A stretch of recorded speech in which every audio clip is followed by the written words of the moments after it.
ओम शांति। जब से कोई भी आत्मा बाबा के पास आती है, उसका बच्चा बनती है, उसे बाबा का ये सुंदर बोल सुनने में आता है, मीठे बच्चे। वो आत्मा सत्य राह को पाकर संतुष्ट हो जाती है। उसे लगता है कि जन्म जन्म की उसकी खोज पूरी हो गई है।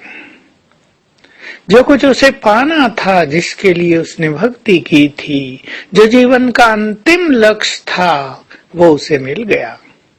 भगवान को पाकर, उससे सत्य ज्ञान को पाकर आत्मा संपूर्ण रूप से प्रसन्न और संतुष्ट हो जाती है। यह अनुभव लगभग सभी ब्राह्मणों का है। बहुत थोड़े हैं जिनको खुश होने में देर लगती है, पर जो आत्माएं आते ही प्रभु प्राप्ति से आनंदित हो उठी, जिनके जीवन में संतुष्टता का सबसे बड़ा खजाना समा गया, वे सचमुच परम सौभाग्यशाली हैं। लेकिन कईयों को ऐसा होता है, कुछ समय के बाद असंतोष उभरने लगता है, खुशी नष्ट होने लगती है, पुरुषार्थ की स्पीड धीमी पड़ने लगती है। इसका एक ही कारण है, अपने लक्ष्य को भूलना, परचिंतन और परदर्शन में लग जाना। यदि मनुष्य अपनी प्राप्तियों की खुमारी में रहे, यदि उसे अपना लक्ष्य सदा याद रहे, तो उसकी खुशी, उसकी पुरुषार्थ की स्पीड कभी खत्म नहीं हो सकती है। हम अपने लक्ष्य को इतना महान बना लें कि व्यर्थ के लिए हमारे पास समय ही न बचे। करें रिवाइज आप अपने लक्ष्य को। लक्ष्य बहुत बड़ी चीज है। लक्ष्य के बिना जो जीवन जीते हैं, उनकी स्पीड तो चींटी की ही होती है। एक महान लक्ष्य मनुष्य के जीवन में उमंग उत्साह भरता है। तो आइए हम स्वयं को बाप समान संतुष्ट मणियां बनाएं, जिनके प्रकाश से सारे संसार का अंधकार दूर हो जाए।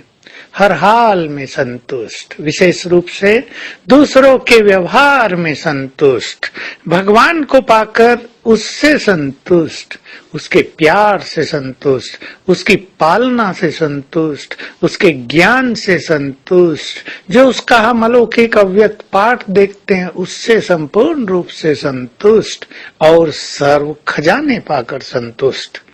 सच्ची संतुष्टता तो वास्तव में सर्व खजाने प्राप्ति के बाद ही होती है। एक है, जो कुछ हमारे पास है उसमें हम तृप्त रहें, वो बहुत सुंदर बात है। लेकिन हमारी वो संतुष्टता जिसको संपूर्णता कहा जाता है, वो तब आती है जब संपूर्ण ईश्वरीय खजानों से हम सुसज्जित हो जाएं, और वो हैं ज्ञान का खजाना, गुणों का, शक्तियों का, खुशी का, समय का, संकल्पों का, दुआओं का, पवित्रता का और पुण्य कर्मों का खजाना। ये 9 हमारे खजाने हैं जो सचमुच हमें भरपूर करते हैं, और इन खजानों से ही हमारा जन्म जन्म का भाग्य बनता है। जिसने इस समय ये खजाने जितने प्राप्त किए, वो उतना ही श्रेष्ठ भाग्य का अधिकारी होगा। तो आइए हम सभी स्वयं को तृप्त आत्मा बनाएं, सर्व खजानों से भरपूर करें। व्यर्थ में समय गंवाने का समय नहीं है। आज सारा दिन हम एक बहुत सूक्ष्म अभ्यास करेंगे। मैं आत्मा सुख स्वरूप हूँ, सुख मेरी नेचर है। फील करें इसको, बार बार याद करें। मैं आत्मा हूँ, चमकता सितारा हूँ और बहुत सुखी हूँ। अपने अंदर आज 100 बार संकल्प भर दें, मैं बहुत सुखी हूँ, मैं भगवान की संतान बहुत सुखी हूँ, मैं सुख सागर की संतान ईश्वरीय सुखों से भरपूर हूँ। यदि भगवान की संतान ही सुखी नहीं होंगे, तो भला संसार में और कौन सुखी होगा। इस सुख के फीलिंग्स से जन्म जन्म के दुखों की लहर, उनकी छाया स्वतः ही समाप्त हो जाएगी। और फिर अभ्यास करेंगे साथ में।